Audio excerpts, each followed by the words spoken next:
Guilds Kineo, and this is my colleague Nina Brebner. So we're going to talk to you about onboarding today and focusing really on three key questions. The first, why do it? The second, what is good onboarding and whose needs is it trying to meet? And the third is how do it? And we're going to share some practical advice and examples with you towards the end of the presentation.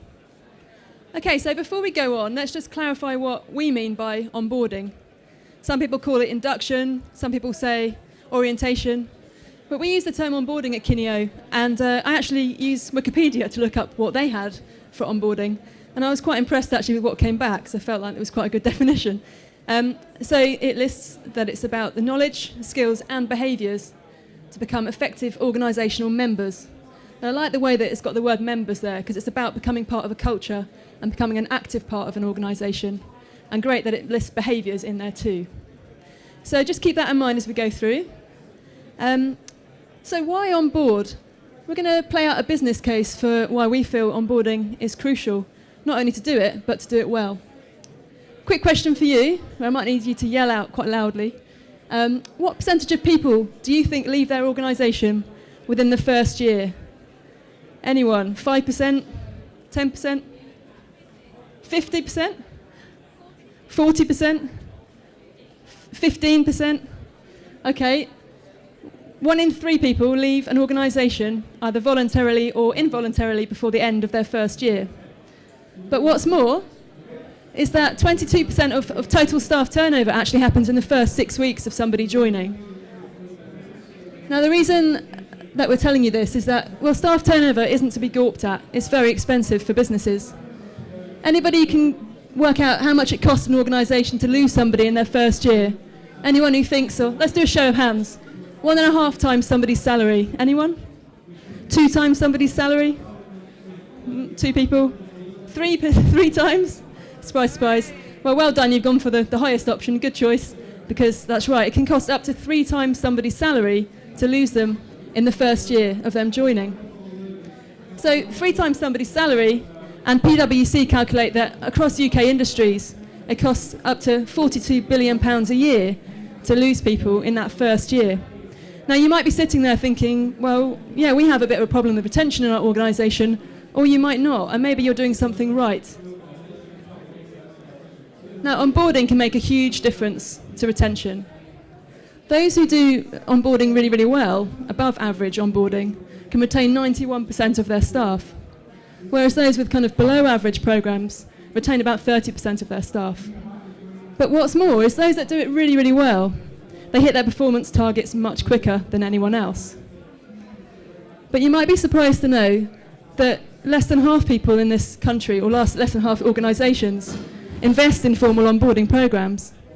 And about 50% of those last only a month. Lots of them last only a week or a day. So we have this vulnerable period of the first 6 weeks, and yet many onboarding programs don't actually support through that kind of period. So we think that onboarding is a must-do for organisations, and ideally for about the first 100 days. But it actually it's got to be about the quality, and this is what this shows. It's the quality that counts. So let's think about what good onboarding can look like. Now, good's obviously a subjective term, but when we talk about it in terms of training, we need to think about whose needs it's meeting. What goals is it meeting? And we have a feeling that sometimes onboarding misses a trick because we're not thinking through the needs fully enough and being kind of holistic about the picture. So we're going to weigh up 2 sides, the needs of an organisation versus the needs of an individual new recruit. So the needs of an organisation, we've created a kind of Maslow-like hierarchy. And at the bottom here, the core needs as we see it are twofold. You've hired somebody to do a job, and you need to get them to do that job quickly. You need to get to competence. You also need them to work within the law and to be safe. And you might have internal policies and regulations. So compliance is the second core factor that we see. And probably about 90% of the requests that we get from our clients to talk about onboarding come in at that level. And you can understand why. It's fair enough from a business point of view. So beyond that, then companies want people to be... It sounds like I've got some competition over there. They also need people to be working towards common goals. I'm not going to sing, sorry.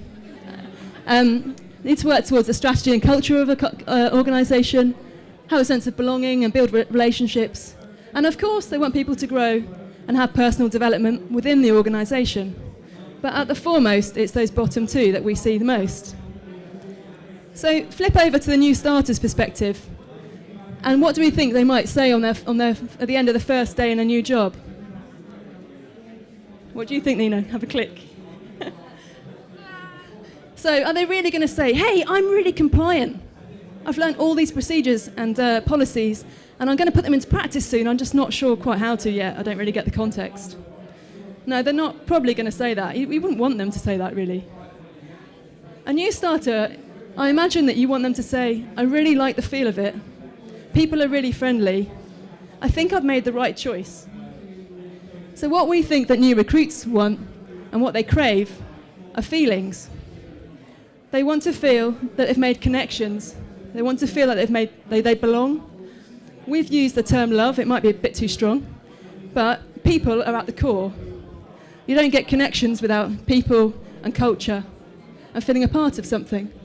So that is what we see as the fundamental building block for onboarding for individuals. And building up from there, they want to understand what's expected of them. They want to have a personal development pathway and be supported. And ultimately, maybe into the end of the first month or 6 weeks of being in a new job, that sense of job satisfaction would kick in.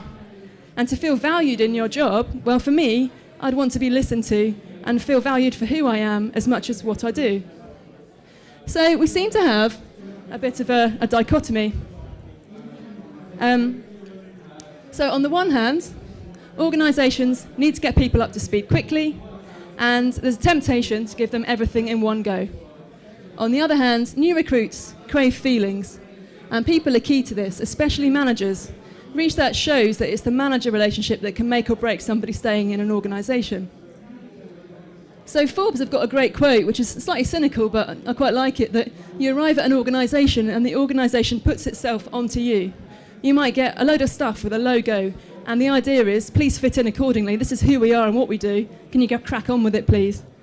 On the other hand, though, we hire someone for who they are and the perspectives that they bring. We often hire someone for the fresh blood that they bring in, and then we accidentally kind of transfuse that quite quickly by putting onto them the way the company does things. And actually, people want to be listened to and valued. So we've labelled these two things as efficiency and empathy. Organisations need people to get competent and compliant efficiently, whereas we think that new recruits need empathy. And that's the side that perhaps people aren't thinking through well enough or enough of in onboarding. The good thing is we think that both sides can be met, and we've put together an efficiency, empathy framework that we use when we talk to our clients, when we talk about creating blends for onboarding, and we hope will be useful for you too. So empathy is about personalisation of training and making sure it fits to that audience, whereas efficiency is really about cost per head.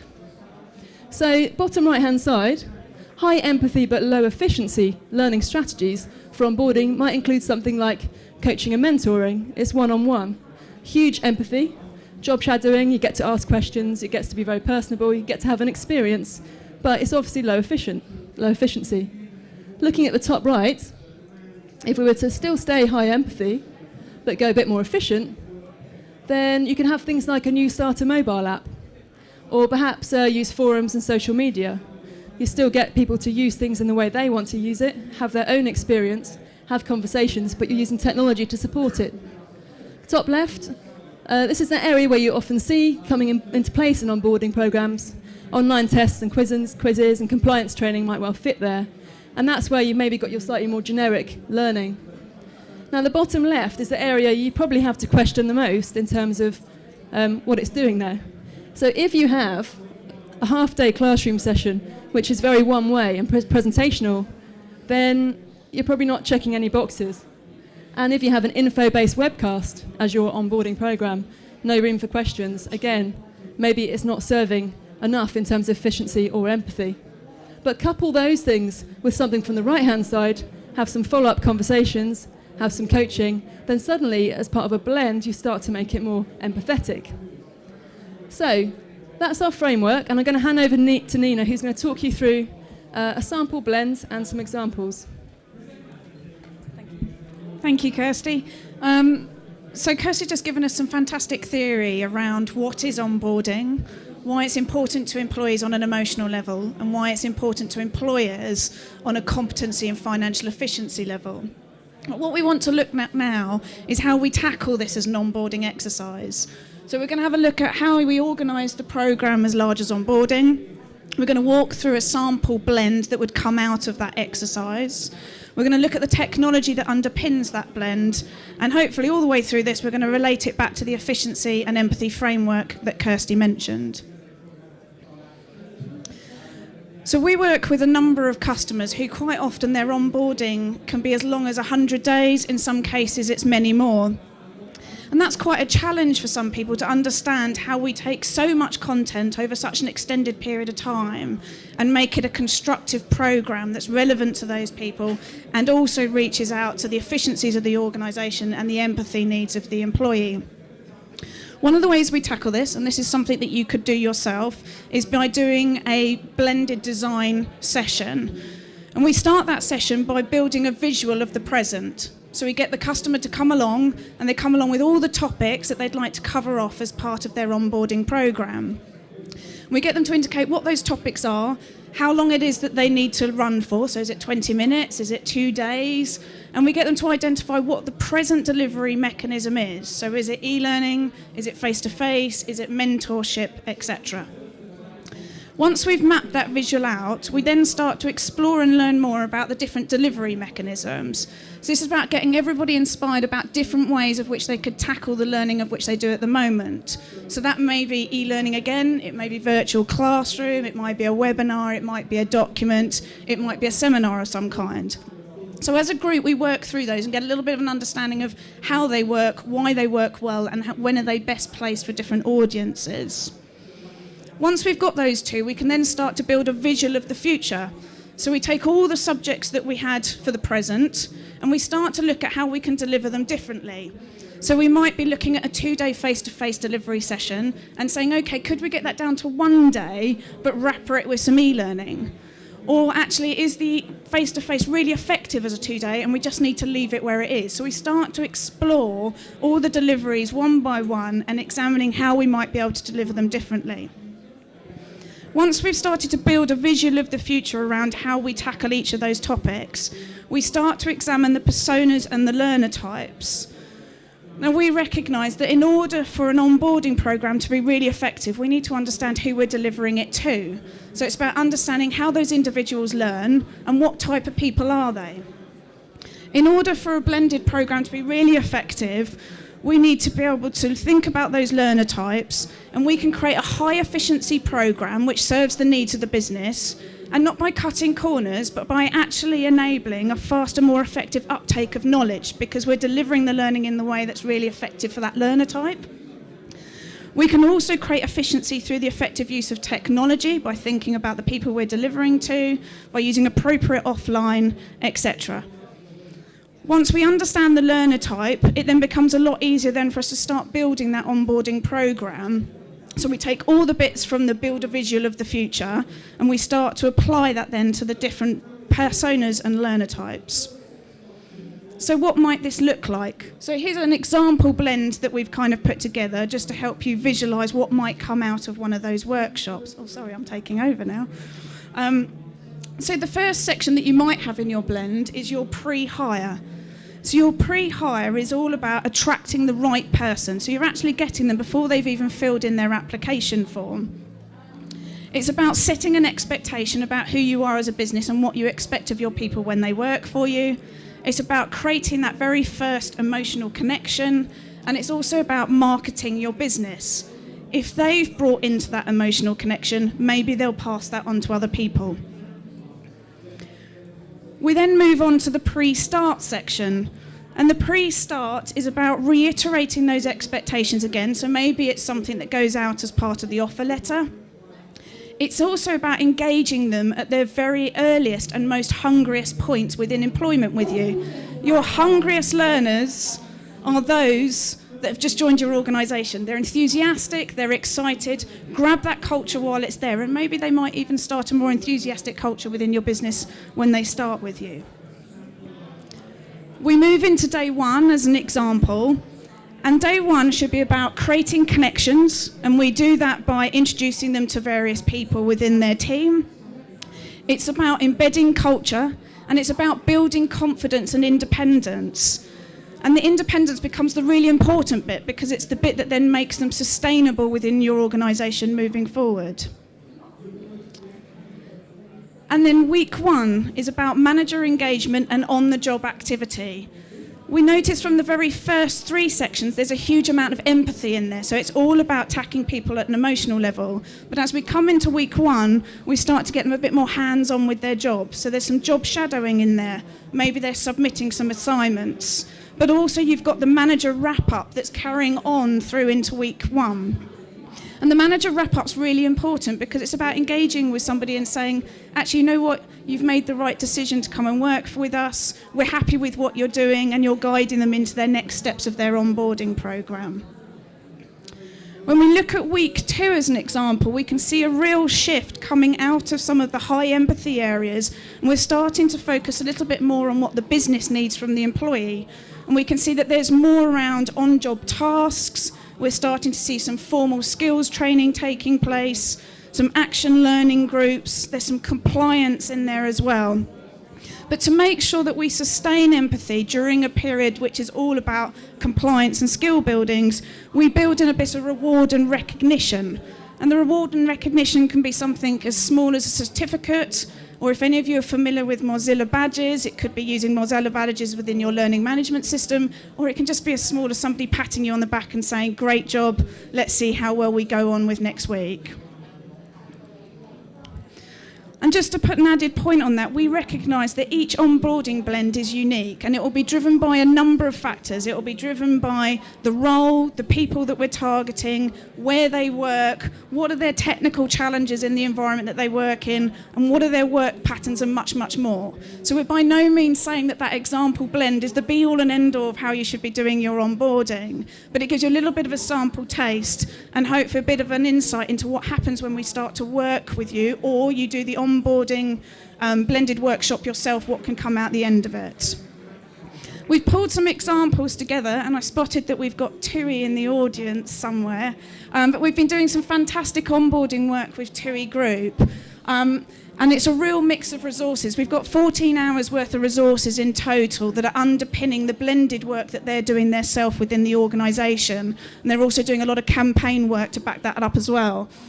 On the left-hand corner, we've got what we call high efficiency and slightly low empathy, in the sense that it's product-based knowledge, and in isolation, it's less of the making you feel good and more of the we're teaching you a core bit of knowledge. We've got Barclays Onboarding in the middle there, and that kind of sits a little bit in between all of them. There's a bit of high empathy in there, some high efficiency. And the interesting thing with the Barclays Onboarding example is that it's always delivered before day one. So it's actually given to people before they start to really kind of get them engaged in the business. One of the examples I want to show you is the one in the top right-hand corner, which is the Tui Induction piece. When we talk about high empathy, high efficiency, it's actually sometimes quite challenging to take a standalone module in itself without a blend around it and apply high empathy to it. And we've been able to achieve this module by making it a personalised journey.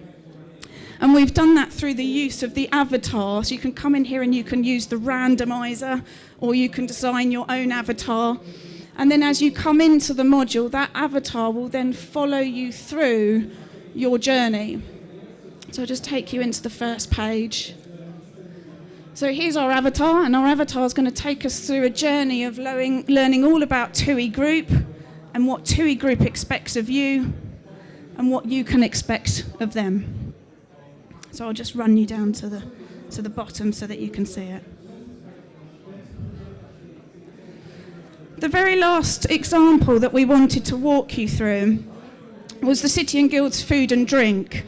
And one of the reasons we've left this to last is actually because it encompasses all aspects of the empathy efficiency framework. It's an all-encompassing portal, it's got a very long journey within it, and it's got a real mixture of resources. We were commissioned by City and Guilds to develop this as an onboarding into the food and drink industry prior to them purchasing us. And we start off with a portal, and on the front page we've got knowledge sharing and repository, and that touches on your high efficiency and high empathy, where you can share what you're doing with other people. We've got digitalised stories and day in a life anecdotes, and here's an example of the page where you can see that. So you can get stories from professionals and people from within the industry, and then there's a little bit in there about how you can be your best, and if you want to become a boss, what does it take to be a boss? We've got milestones and recognition. So this is high empathy because it's a personalised journey that's relevant to you, the way you need to learn and what it is you need to do. What you've also got on the right-hand side there is how we're rewarding people as they go through their journey. We're not just rewarding them for completion, we're rewarding them for assignments, challenges, extra work, winning badges, and also things like community participation. So the more they participate, the more they build up points towards their project and their course. Here's an example of a course page, and we've got a real mixture of all 4 quadrants of the framework across the empathy and efficiency. And you've got a mixture of digital resources, case studies, behavioural value and practical based, games, scenarios, assignments, articles, etc. Here's an example of the high empathy and low efficiency. Not the prettiest of screens, but this is actually the mentor screen where they can see all the activity that's taking place with those that are going through the onboarding program. And they're able to see anything that's been uploaded, any activity that's taking place, they're able to grade against that activity as well. Okay, and here's just some samples of the content that resides within it. So we've got short digital simulations and games. And then we've got engaging PDFs that people can download. So that's given you a little bit of a walkthrough of how we can take the theory and turn them into practical situations. And I'm now going to hand you back to Kirsty, who will give you your top 10 takeaways. Thanks, Nina. So as it says on the box, we've got 10 takeaway must-dos for you. So we've shown you some examples and we've shown you a bit of theory, and we've got a lot more of the kind of the thinking and theory available in our guide, which you can collect from our stand at the end. We'll show you how in a moment. But we just wanted to end with some tips that you might be able to take away and kind of put into action yourselves, and some of them are kind of quick wins if you're not already doing them. So our number one really is to begin with empathy, to put yourself in the shoes of your audience, and always start from that point. It doesn't mean that you won't get an efficient outcome by starting from that point. It probably means you'll get a more effective outcome, and you can balance it against efficiency once you've started from that point. Create an experience, not training. So this isn't about knowledge and skills training. It's got to be about experience. It's about assimilating someone into the culture. It's about making them feel part and being an active member of an organisation. Consider starting before the start date for both efficiency and empathy reasons. Hook somebody in before they've even started. Tick off some of the kind of more procedural things that you would normally do on day one, so you can make the most of day one for people time and for people to make connections. Make it outcome focused. We showed you a journey through the City and Guilds portal, a personalised journey. Make sure someone's clear on the goals and what they need to do and how they're going to show that they're working through their onboarding. Put people at its heart. Can't emphasise that one enough. And with number 6 there, make a difference with managers. And managers are absolutely key to onboarding success. To gather feedback, we really recommend trying to make onboarding a two-way experience for a couple of reasons. One is that you've got a kind of small window where you get people's fresh perspectives on how you do things in your organisation before they kind of get a little bit indoctrinated.